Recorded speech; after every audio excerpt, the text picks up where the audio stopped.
2024 लोकसभा चुनाव के लिए भारतीय जनता पार्टी ने अपनी पहली उम्मीदवारों की लिस्ट जारी कर दी है।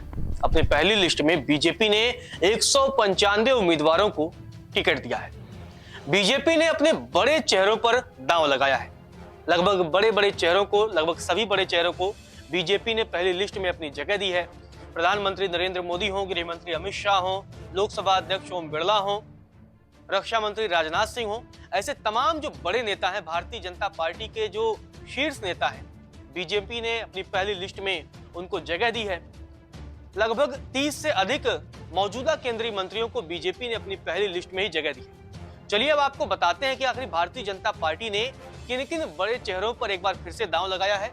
तो सबसे पहले बात खुद प्रधानमंत्री नरेंद्र मोदी की एक बार फिर से वाराणसी से लोकसभा के चुनावी मैदान में उतरेंगे। 2014 में पहली बार प्रधानमंत्री नरेंद्र मोदी ने वाराणसी से लोकसभा चुनाव लड़ा था।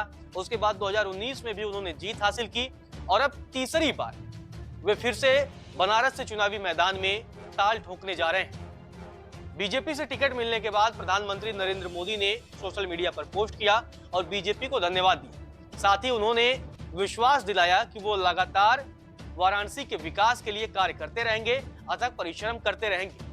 अब बात करते हैं गृह मंत्री अमित शाह की। गांधीनगर से भारतीय जनता पार्टी ने अपना उम्मीदवार बनाया है।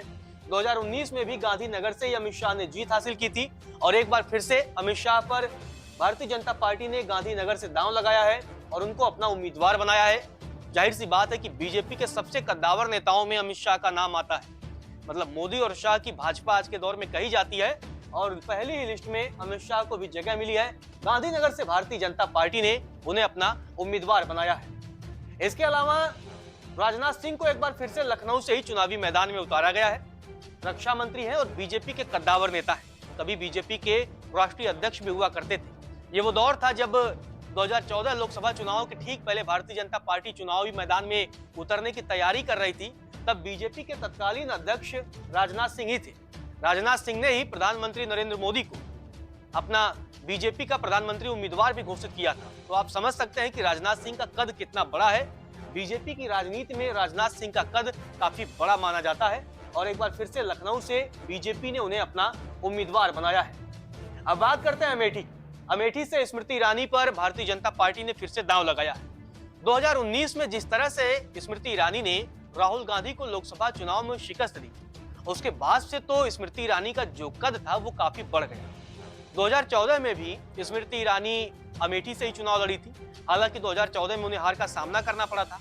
हार के बाद भी भारतीय जनता पार्टी ने कि जब सरकार बनती है तो बीजेपी ने उन्हें अपने कैबिनेट में जगह दी। प्रधानमंत्री नरेंद्र मोदी ने उन्हें मंत्री बना दिया। लेकिन जब 2019 में स्मृति ईरानी ने राहुल गांधी को हराया तो बड़ी चर्चा हुई कि किस तरह से जो कांग्रेस का गढ़ था, गांधी परिवार का गढ़ था अमेठी, वहां स्मृति ईरानी ने जीत हासिल की थी और एक बार फिर से अमेठी से स्मृति ईरानी चुनावी मैदान में है। अब हालांकि देखना यह भी दिलचस्प होगा क्या राहुल गांधी अमेठी से चुनाव लड़ने आते हैं या नहीं, क्योंकि बीजेपी ने तो अपना उम्मीदवार उतार दिया है। स्मृति ईरानी पर ही फिर से भरोसा जताया है। अब बड़ी संभावना तो यह भी है क्या राहुल गांधी अमेठी से चुनाव लड़ने आते हैं या नहीं। अब बात करते हैं खीरी की। अजय मिश्रा टेनी केंद्रीय मंत्री हैं, केंद्रीय गृह राज्य मंत्री हैं। बीजेपी ने एक बार फिर से इन पर दांव लगाया है और बड़ी बात क्या है, ये बड़े विवादों में भी रहे। इनके बेटे पर एफआईआर दर्ज हुई, इनके बेटे की गिरफ्तारी हुई, लेकिन इन सब मामलों के बीच एक बार फिर से बीजेपी ने खीरी से अजय मिश्रा टेनी पर ही दांव लगाया है।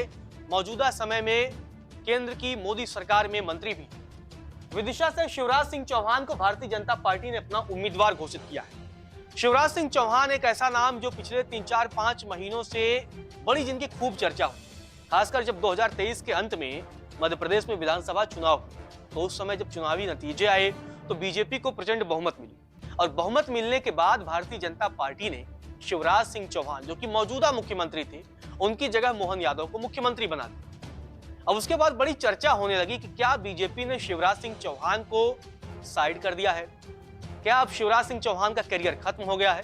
हालांकि शिवराज सिंह चौहान लगातार कहते रहे कि पार्टी मुझे जो भी जिम्मेदारी देगी उसका मैं निर्वहन करूंगा और अब भारतीय जनता पार्टी ने विदिशा से शिवराज सिंह चौहान को अपना उम्मीदवार बनाया है और इस बात की भी अब संभावनाएं तलाशी जा रही हैं कि अगर 2024 के जब नतीजे आएंगे और अगर बीजेपी की सरकार बनती है तो शिवराज सिंह चौहान को मोदी मंत्रिमंडल में कोई बड़ी जिम्मेदारी भी दी जा सकती है। ऐसे में विदिशा से शिवराज सिंह चौहान को बीजेपी ने अपना उम्मीदवार बनाया है। अब बात करते हैं ज्योतिरादित्य सिंधिया की। गुना से भारतीय जनता पार्टी ने अपना उम्मीदवार बनाया है और पहली बार ऐसा होगा कि ज्योतिरादित्य सिंधिया बीजेपी के टिकट पर लोकसभा चुनाव लड़ेंगे। दरअसल पहले वो कांग्रेसी हुआ करते थे, लेकिन बाद में वो भारतीय जनता पार्टी में शामिल हो गए। और मजेदार बात यह है कि जब 2019 में लोकसभा चुनाव हुए थे तो गुना से ही कांग्रेस के टिकट पर सिंधिया चुनावी मैदान में थे, लेकिन केपी सिंह यादव जो बीजेपी के नेता थे उन्होंने सिंधिया को हरा दिया। और इस बार जब भारतीय जनता पार्टी ने अपने टिकटों का ऐलान किया तो सिंधिया को टिकट दे दिया, जबकि मौजूदा सांसद केपी सिंह यादव को भारतीय जनता पार्टी ने टिकट नहीं दिया। मौजूदा समय में केंद्र की मोदी सरकार में मंत्री हैं और इसके साथ साथ राज्यसभा सांसद हैं, लेकिन अब पहली बार बीजेपी के टिकट पर सिंधिया लोकसभा के चुनावी मैदान में होंगे। कोटा से भारतीय जनता पार्टी ने ओम बिरला को चुनावी मैदान में उतारा है। लोकसभा अध्यक्ष हैं और प्रधानमंत्री नरेंद्र मोदी के बेहद करीबी माने जाते हैं। लोकसभा की कार्यवाही के दौरान लगातार ओम बिरला अपनी टिप्पणियों से चर्चा में भी रहते हैं और बीजेपी ने कोटा से एक बार फिर से ओम बिरला पर दांव लगाया है। 2019 में भी ओम बिरला कोटा से ही सांसद बने थे। अब बात करते हैं पोरबंदर। गुजरात की एक अहम सीट है। यहां से मनसुख मंडाविया को भारतीय जनता पार्टी ने अपना उम्मीदवार बनाया है। प्रधानमंत्री नरेंद्र मोदी के भरोसेमंद माने जाते हैं और मौजूदा समय में केंद्र की मोदी सरकार में स्वास्थ्य मंत्रालय की जिम्मेदारी निभा रहे हैं। और इस बार फिर से पोरबंदर से भारतीय जनता पार्टी ने मनसुख मंडाविया पर दांव लगाया है और मंडाविया पोरबंदर से बीजेपी के उम्मीदवार होंगे। खजुराहो से वीडी शर्मा को भारतीय जनता पार्टी ने अपना उम्मीदवार बनाया है। मध्य प्रदेश भारतीय जनता पार्टी के अध्यक्ष हैं और मध्य प्रदेश चुनाव में बड़ी अहम भूमिका मानी जाती है। जिस तरह से इन्होंने रणनीति बनाई और लगातार पर्दे के पीछे रह करके काम किया और लगातार संगठन को जिस तरह से इन्होंने संभाला है उसकी बड़ी चर्चा भी रही। और वीडी शर्मा को एक बार फिर से वीडी शर्मा को खजुराहो से भारतीय जनता पार्टी ने अपना उम्मीदवार बना दिया है। अब एक यहाँ दिलचस्प मुकाबला ये हो सकता है कि अगर भारतीय जनता पार्टी रिपीट करती है गवर्नमेंट तो संभावना इस बात की भी तलाशी जा रही है कि वीडी शर्मा को खजुराहो से अगर ये सांसद बनते हैं तो इनको मोदी मंत्रिमंडल में जगह भी मिल सकती है। अब बात करते हैं तिरुवनंतपुरम की। तिरुवनंतपुरम से मौजूदा केंद्रीय मंत्री राजीव चंद्रशेखर को भारतीय जनता पार्टी ने अपना उम्मीदवार बनाया है। अब यहाँ इनका मुकाबला शशि थरूर से होना संभव है। हालांकि अभी तक कांग्रेस ने अपने टिकटों का ऐलान नहीं किया है, लेकिन तिरुवनंतपुरम से लगातार कांग्रेस के दिग्गज नेता शशि थरूर चुनावी मैदान में उतरते रहे और 2019 में भी उन्होंने वहां से जीत हासिल की थी।